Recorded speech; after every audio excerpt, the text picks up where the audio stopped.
Let's talk about how to find the perfect clients for real estate agents, right? So real estate agents, for the most part, have two types of clients, right? But we're going to focus, or a few type of clients. We're going to focus on the real estate agent that wants to find people who are trying to purchase their first homes, right? Because most of the time, the how people enter kind of the real estate ecosystem is by buying their first home, and then the real estate agents get those like kind of easier commissions when those same people want to go about selling their homes. And so people who are trying to buy their first home is who we are going to target here. And then the real estate agent, through their relationship skills and just like how well that they do their job, they're going to get those kind of cheaper, easier sales commissions when those same people go to sell their homes, right? Because usually the sales process when they go to sell their homes happens from the relationships that they formed with their previous real estate agent, unless something went wrong, right? And so we're going to focus on how to find real estate agents, new clients who are looking to purchase their first home.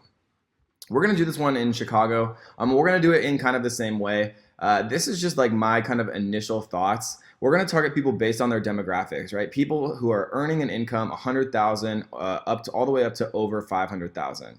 And so we're going to kind of leave out number 1, 2, and 3. We see the numbers here, which is 99,000 to 75, 75 to 50, and below 50. So we're going to leave those out because we're going to target people who are a little bit more affluent, a little bit higher on kind of the income scale here, and we're also going to target people who have a higher net worth, right? So 500,000 all the way up to 2 million, because we're just going to make the assumption that this is maybe a more luxury home. If it wasn't, obviously you could change this around however you want to target people in a lower income bracket and who have a lower net worth. But we're going to choose it. We're going to do this one as if we're targeting people who are kind of in a higher net worth.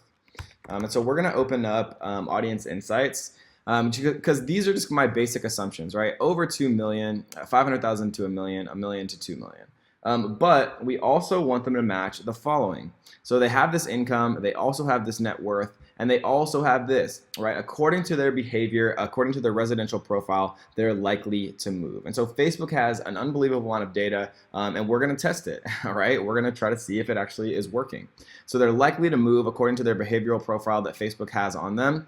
They're a first-time home buyer, and that they're also a renter, right? One of these three things. Because if somebody is likely to move, then they could potentially be likely to be there to try to find their first house. If they're a renter, maybe they are going to become a buyer, right? If we're targeting homeowners, they're probably less likely to buy their first home. So we're targeting renters who are likely to move, who are also, according to their home ownership demographical profile, are first-time home buyers. And they also match the following.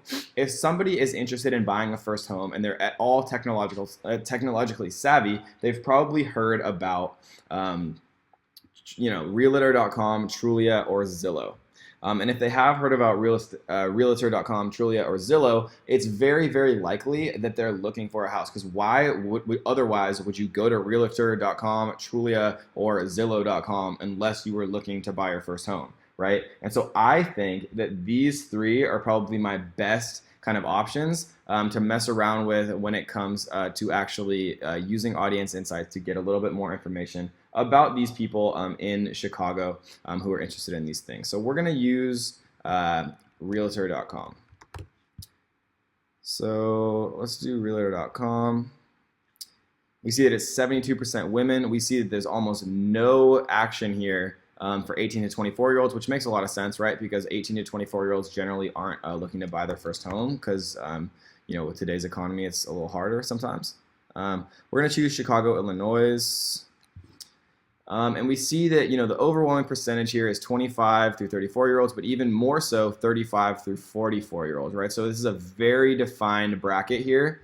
And so I'm going to update my age. So I was guessing 25 through 34, but leaving out the 44-year-olds makes absolutely no sense because there's such an overwhelmingly large percentage here. And so we see that it's generally split men and women, but it's actually primarily or more so women. Let's see what other pages people like who are interested in Realtor.com. At Property, Chicago Association of Realtors. Oh, because we're in Chicago right now. So let's take off Chicago and see what people who are interested. Realtor.com, Realtor.com Pro. Right, here we go. Zillow, Trulia, HomeAway. Zappos is an interesting one. Overstock, home goods, right? Because if people are interested in home goods or Wayfair, they're probably buying furniture for a new home, potentially, or they're at least like looking at, buying new furniture, or they're interested in home goods, which has a lot of kind of decorations for homes and stuff like that. Because I just bought a house and I had never been to Home Goods in my life, and people were kind of recommending me to go there, and I went there once, and it's the only time that I'll ever go there again. So Realtor Magazine might be an interesting one to test out. So we might add Realtor Magazine, because we do see that Realtor Magazine right here has an 1165 times affinity score, which basically means that how likely your audience is to like a given page compared to everyone on Facebook. So if somebody who likes Realtor.com is 1100 times more likely to also like Realtor Magazine compared to the average Facebook user, right? So that is kind of how we do it. The only kind of update that I would make initially for kind of our shots in the dark would be to make the age range a little bit wider. And again, we could run a split test 25 through 34 and 35 through 44 and just kind of see the results.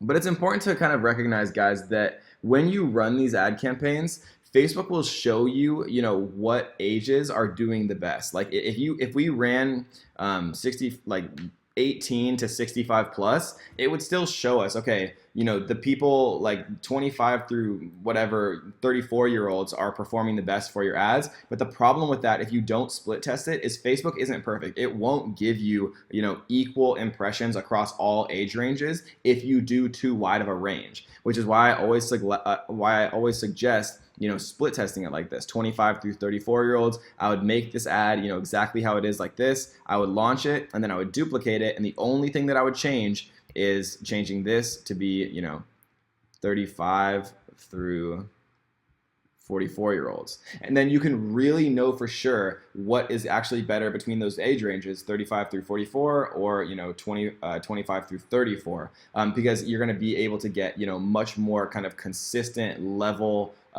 impressions than if you use a big age range. Facebook won't give it equal impressions. It'll just prioritize one, and you won't be able to know what is actually the preferential age there.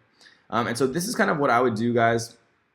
Targeting people by income, targeting people by net worth, targeting people by their, their behaviors and demographics, that they're likely to move, that they're first-time home buyers or renters, and then targeting people who are interested in, services or companies who kind of facilitate people who are looking to buy their first home. So that is how I would do it, guys, with Audience Insights. I hope you enjoyed that one, and let's get to the next.